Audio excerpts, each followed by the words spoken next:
Халыққа кең тараған көкшолақ дейтін әні. Енді кейін Әзірбаев жалпы жас күнде кедейліктің,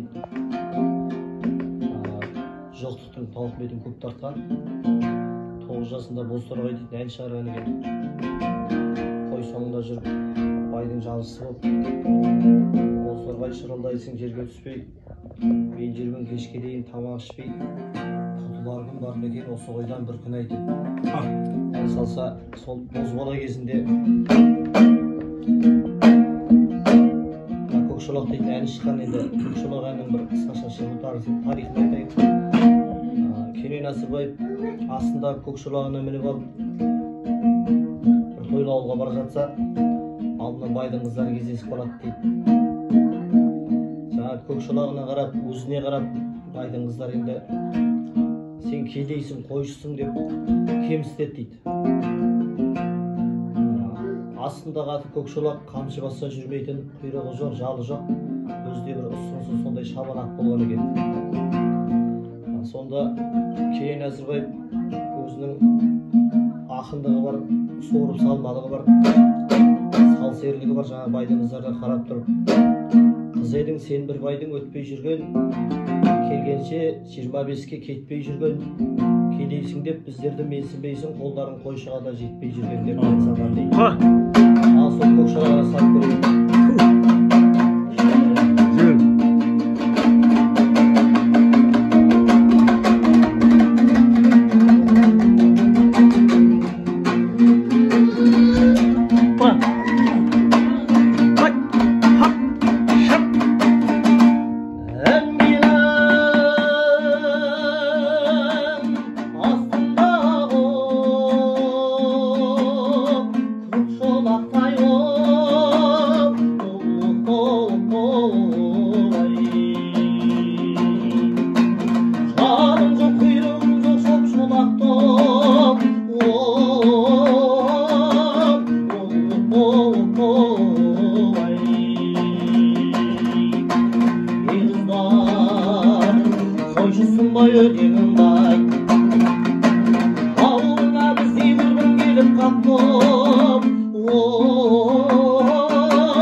Nikay